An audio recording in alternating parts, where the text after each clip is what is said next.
నియోజకవర్గంలో 5 ఏళ్లుగా ఎక్కడికక్కడ దోపిడీ, మాజీ ముఖ్యమంత్రిగా ప్రతిపక్ష నాయకుడిగా ఈ నియోజకవర్గానికి వస్తే రానీకుండా చేశారా లేదా తమ్ముళ్ళు ఆడబిడ్డలను అడుగుతున్నా. నన్ను రానీకుండా చేసి అడుగడుగునా నా మీద లేనిపోని కేసులన్నీ పెట్టి కడాల నేను ఇక్కడ తిరిగితే ఇదే రోడ్లో వచ్చారు. గెస్ట్ హౌస్ నుంచి జ్ఞాపకం ఉందా మీకు? ఇక్కడ అన్నా క్యాంటీన్ ధ్వంసం చేసి యథేచ్ఛగా పోతా ఉంటే ఈ పోలీసులే సాక్షులుగా ఉండిపోయి నేను వస్తే నా మీద రౌడీని చేపించారు. బాధ ఆవేదన నేను వాళ్ళు ఏమనడం లేదు, కానీ నేను ఇదే చెప్తున్నా, రేపు మనం రాగానే ఈ పోలీసులే రౌడీల్ని చిత్తుగా నిర్మూలించే కార్యక్రమం చేస్తారు. నేను ఆ రోజు ఇక్కడి నుంచి వెళితే ఆ రోజు సాయంత్రం మన వాళ్ళని 100 మంది పైన కేసులు పెట్టి పాపం ఇక్కడే ఉన్నాడు అందరూ నాయకులు గౌరవాన్ని శ్రీనివాస్ సహా అందరూ నాయకుల్ని జైల్లో పెట్టారు. మునుస్వామి అందరినీ జైల్లో పెట్టారు. 30 రోజులు జైల్లో ఉన్నారు. నా కుటుంబ సభ్యులు జైల్లో ఉంటే నేను బాధపడి నా జీవితంలో మొట్టమొదటిసారిగా జైలుకి వెళ్ళా. ఆ తర్వాత నన్నేం చేశారో మీరే చూశారని చెప్పి కూడా నేను మీకు తెలియజేస్తున్నా. అంటే రౌడీయిజం, అధికారాన్ని అడ్డం పెట్టుకుని ఇష్టానుసారంగా నేరాలు ఘోరాలు చేస్తామనుకుంటున్నారు. కబద్దార్, జాగ్రత్తగా ఉండండి. కుప్పంలో చెప్తున్నా, చోటా మోటా రౌడీలకు హెచ్చరిస్తున్నా, ఎన్నికలు సుజావుగా జరగనేయండి. ఎన్నికలు సుజావుగా జరగనీయకుండా అడ్డుపడితే మా తమ్ముళ్ళు ఎవ్వడికి భయపడడు. ఏం తమ్ముళ్ళు భయపడతారా మీరు? సైకిల్ స్పీడ్ పెంచండి. అడ్డొస్తే పచ్చడిగా తొక్కుంటా వెళతాం, కానీ ఎవరిని వదిలిపెట్టాం. ప్రజాస్వామ్యాన్ని కాపాడుకుంటారా లేదా? మీరు కాపాడుకుంటామంటే గట్టిగా చెప్పండి. మీరు చూశారు, ఎన్నికలు వచ్చాయి. మొన్నే ఈ ముఖ్యమంత్రి సైకో ముఖ్యమంత్రి అందరి నీవా నీళ్లంటూ హంగామా చేశాడా లేదా? వచ్చాయా నీళ్లు? అయ్యా ముఖ్యమంత్రి, మా కుప్పం అంతా కొట్టుకోబోతామని ఎక్కడ చూసినా నీళ్లే ఉన్నాయి, మునకైపోయింది. హెలికాప్టర్లు పంపించి మమ్మల్ని రక్షించడానికి.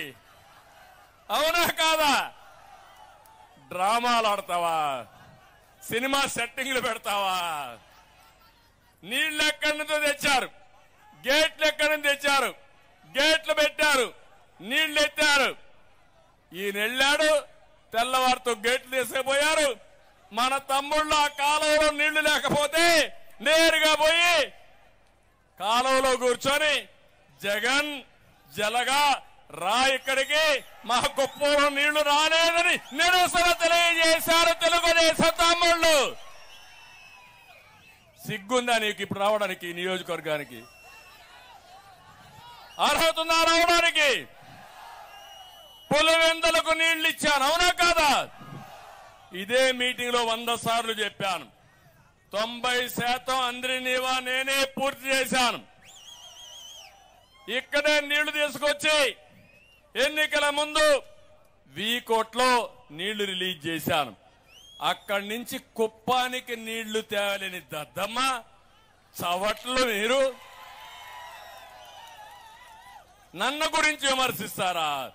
ఇప్పుడు చెప్తున్నా, నెక్స్ట్ సీజన్ లో కుప్పానికి నీళ్లు తెచ్చే బాధ్యత, అందరి నీవా నీళ్లు వచ్చే బాధ్యత, అన్ని చెరువులు నింపే బాధ్యత, పాలారు పూర్తిగా భారించే బాధ్యత, ప్రతి ఒక్క ఎకరాకు నీళ్లు ఇచ్చే బాధ్యత తెలుగుదేశం పార్టీ తీసుకుంటాం, మిత్రపక్షాలు తీసుకుంటాం. అవునా కాదా అని మిమ్మల్ని అడుగుతున్నా. నేను అందుకే మీరు ఒక్కసారి మీరు గుర్తుపెట్టుకోవాలి, నోరిప్పితే అబద్ధాలు, ప్రతి ఒక్కటి ఫేక్ న్యూసే, ప్రతి ఒక్కటి మీరు చూస్తున్నారు. నా జీవితంలో ఎలాంటి పనికి మాలినటువంటి రాజకీయ నాయకులను ఎప్పుడూ చూడలేదు. ముఖ్యమంత్రిని ఇది కూడా లేకుండా ఇష్టానుసారంగా మాట్లాడే పరిస్థితికి వచ్చారు. ఇంకో పక్క కుప్పానికి అభివృద్ధి కాదు, నేను అభివృద్ధి కోసం పోరాడానా లేదా? అన్ని పనులు చేశామా లేదా? 5 ఏళ్లు హింసను తెచ్చారు. నేను ఒకటే చెప్తున్నా, ఈ నియోజకవర్గానికి చాలా అన్యాయం జరిగింది, తీరని అన్యాయం జరిగింది. ఎప్పుడూ లేని విధంగా కుప్పంలో హింస, దాడులు, కబ్జాలు, బెదిరింపులు వచ్చాయి.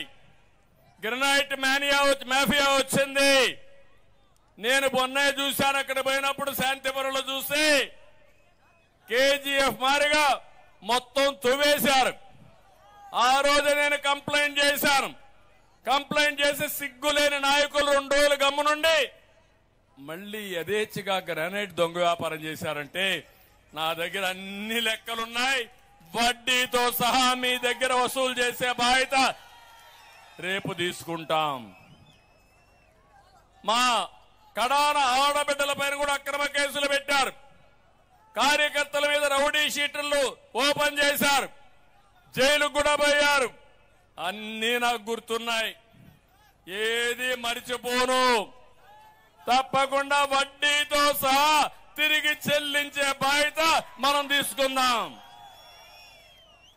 కానీ మీ పట్టుదల చూశాను, మీ అభిమానం చూశాను. జైలుకు పోయినా బయట వస్తానే జెండా పట్టుకోవడం వదిలిపెట్టలేదు.